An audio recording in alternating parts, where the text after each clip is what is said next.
Hello friends, I'm Anshuman Srivastav. Globalization has opened a plethora of opportunities for businesses to create social and economic value. And therefore, in order to succeed in global job market today, it has become more relevant and essential for management graduates that they not only understand the nuances of this international integration of ideas, products and culture, but also know how to make it work for the best interests of their companies. Bimtech, realizing the importance of developing global ethical leaders very early, has been among one of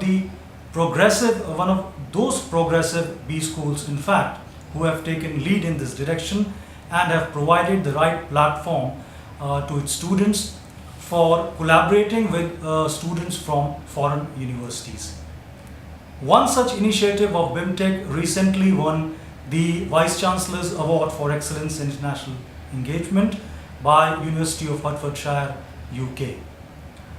To tell us more about this prestigious assignment, I have Professor Dhruva Chak with me.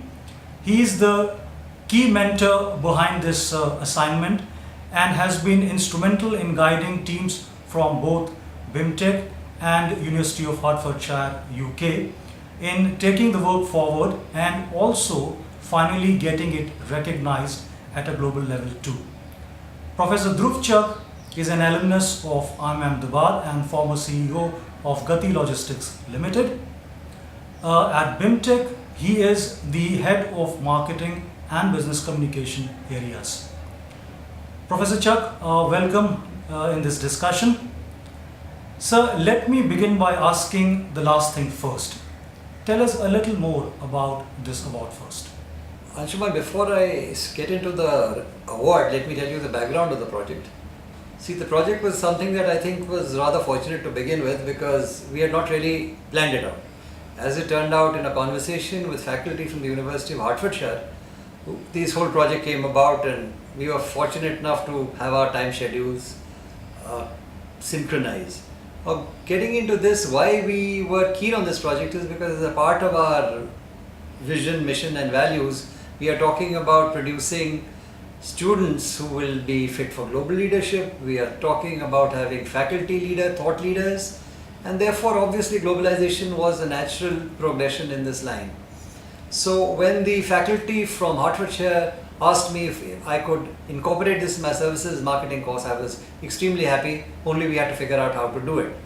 So what we finally decided was we would combine our services marketing course with their product innovation module, and we would come out with projects which our students would do jointly, and this would involve our students researching possible service launches in India and then doing the research for it and passing it on to the British team, and they would then jointly work out how this project would be carried forward to a launch stage. Hopefully having some entrepreneur either in India and in the UK or in the UK take up this project.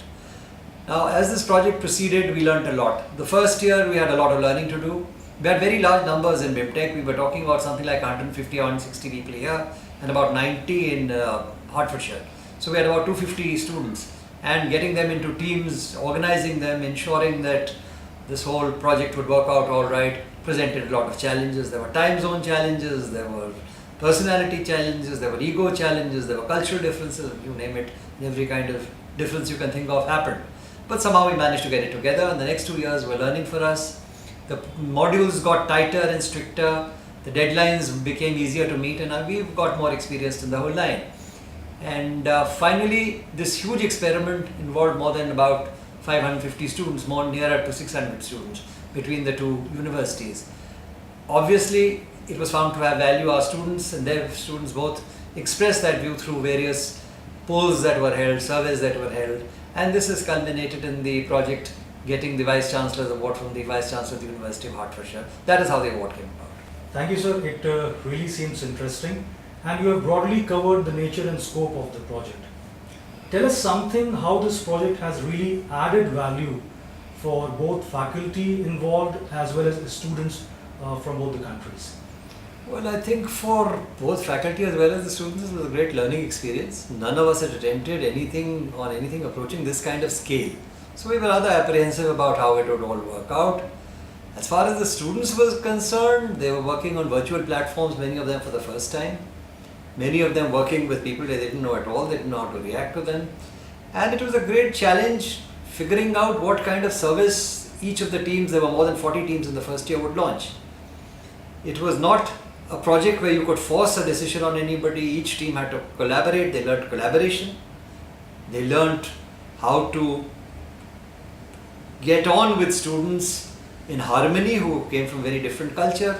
They learned that aggression would not win the way. They learned how to be assertive. And finally, they learned how to compromise with each other, because it was not easy to establish which product would be launched. The UK teams had their own ideas, the Indian teams had their own ideas, and there were the inevitable differences in opinion. So this is where faculty had to negotiate. Faculty had to ensure that the students were not going to disrupt the projects, and faculty had to coordinate with each other. So faculty learned coordination with each other. Faculty learned what kind of challenges come in an exercise, a group exercise of this massive scale. Further, faculty themselves learnt about each other's cultures and how the different universities and different institutions work. It was not something that we were really aware of, and we ran into challenges of time, how to synchronize with the time zones and ensure that our students and theirs could communicate. Communication itself took place on several platforms, took place on Facebook, it took place through smartphones, it took place through email, it took place through Skynet. So students themselves and teachers themselves learned how to work on these in harmony. So there was much value added, in my opinion. It was tremendous learning experience for us, and each year showed that we got better at it, because the challenges we had in one year were removed in the next year. Some more challenges came up, and we learned to cope with those challenges too. A few specific things about students were they learned global marketing skills, they learned intercultural communication, they learned a lot about idea generation, and finally they learned tremendously how to work in teams in harmony. Sir, I also know that you have been involved in various global projects in Bimtech, Yes. and carry a wide exposure, international exposure in this regard. Mm-hmm. And let me take this opportunity, because you are very occupied in Bimtech, much after faculty, and it's a rare moment for us to have a discussion such as this. Brief us a bit more about your global exposures in such collaborative assignments. Okay, now looking at my other global exposure, which has been with the University of Maryland, with the Robert H. Smith Business School, that is a project which was former organized in the sense that that is not something that we had to invent. That was a project that already exists. It's an international consultancy project called the Cyber Project.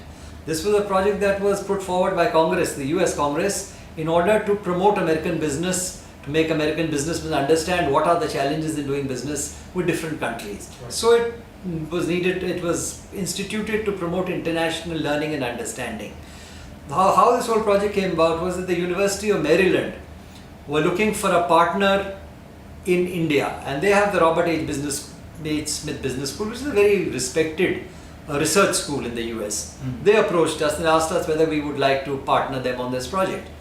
Now, the way this partnership was conceived of is you need a sponsor, you need a client in India who will do a fair degree of the funding to send students from India across to the US, Right. where they would spend a week. It's called the Week in Washington. You have students from all over the world coming in there, and they would be listening to international consultants, they would be listening to CEOs of companies, and they would be exposed to the American business milieu. Also included in this whole program was a visit to the World Bank and how to figure out how the World Bank operates along with the IBRD and other associate organizations. Great. So this was planned there, where I, as mentor to this project, had to go and deliver a talk on how business is done in India. People from Chile were also there talking about how business is done in Chile. So we got to promote international understanding in that. But this was not the idea, the whole idea of the project. The idea was we learn from them, our students learn how consultancy is actually done on a global scale. And finally, this should translate into a project useful to our client in India. The client in India was Jayashree Tea, and they had been tackling with the problem of how to launch packet tea. This, Okay. in fact, not really launch packet tea, how to establish it. They had launched it many years ago, but it not really got established. They were already into loose tea in a very large way. Practically every company in India purchases from them. But they thought the future lay in packet tea, and they wanted a project where our students working with international students would work out a project on the way forward on launching packet tea. This was the background of the project. Our students spent a very useful 7 days there collaborating with their Chinese counterparts from the University of Maryland, from the Robert H. Smith Business School. And then during this week, they also formulated what the project was likely to be. So this was still in the formulation stage. Okay. Then our students came back to India and they worked again on virtual platforms like our students had already done in the University of Hertfordshire project. They got together with these students, did a lot of back and forth. I was the mentor from India. Dr. Sunil Mithas was their mentor from the University of Maryland. And in January, this was in August 2013 that we had gone for this. In January, a presentation was made to the managing director of Jayashree Tea in Calcutta. They had called together all their sales team and we presented the whole project. Our students presented the whole project and it was greatly appreciated by them. And then they had some suggestions, they gave us their views on it. The students went back and worked on it. And finally in July 2014, the full report on transformation of Jayashree Tea and how to nationally expand it into packet tea was, the project report was presented to the Board of Governors at Jayashree Tea. That was basically how the cyber project. Well, I've seen that report, sir. It's a very useful insight Thank you. that has come under your mentorship. I'll just go a step further on that. That report did not stop there. Okay. They have recruited people, managers to actually concentrate on the packet tea project. They've got a very young team today. Right. Plus, they are very clear that they also want to take packet tea to a very large stage internationally. So they're looking at global platforms to train their team in that. Their whole team had arrived here and we'd arranged a week here with various executives who know about tea, with our own teams, faculty teams here who explain to them how digital marketing is done, how to create a virtual platform from which this project can really take off.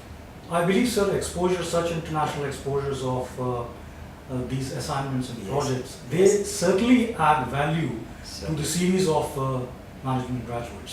Certainly. And the employers prefer students having such varied experience. This is very true because most business today is globalized. It's no longer business which is left to India. Right. It was it's practically a truism to say that it's a global village out there, and then unless our students are really geared for that, they do not have the kind of value they would have if they start off hitting the ground running when they join companies and are able to transact global business without too much supervision. So this would bring me to my last question. Sure. That will be precise and crisp. Sure. What is your valuable advice to the incoming students this year and overall MBA aspirants in general? What I would say, come with an open mind, come to learn. Do not think you're going to be specialist in any one field, because management is not any one field. Right. It's a whole combination of various different fields and you learn as you go along. Try, when you are studying in one course, to try and relate it to what learning you've got from another course, try and integrate it together, and finally try and put it together, because one of the biggest problems we have is we tend to make you believe that it's functional teaching. It's marketing or finance or operations. Actually, the whole thing comes together if you're a complete manager. My suggestion to you would be read widely. There's no one book I would recommend. Read whatever you like, as long as it opens your mind, and that is the best thing you can expect. And that will stand you in good stead in your career. Thank you, sir. Thank you for your useful advice, and we'll come to you back again for more such. Most welcome, Arjun. Thank you so much.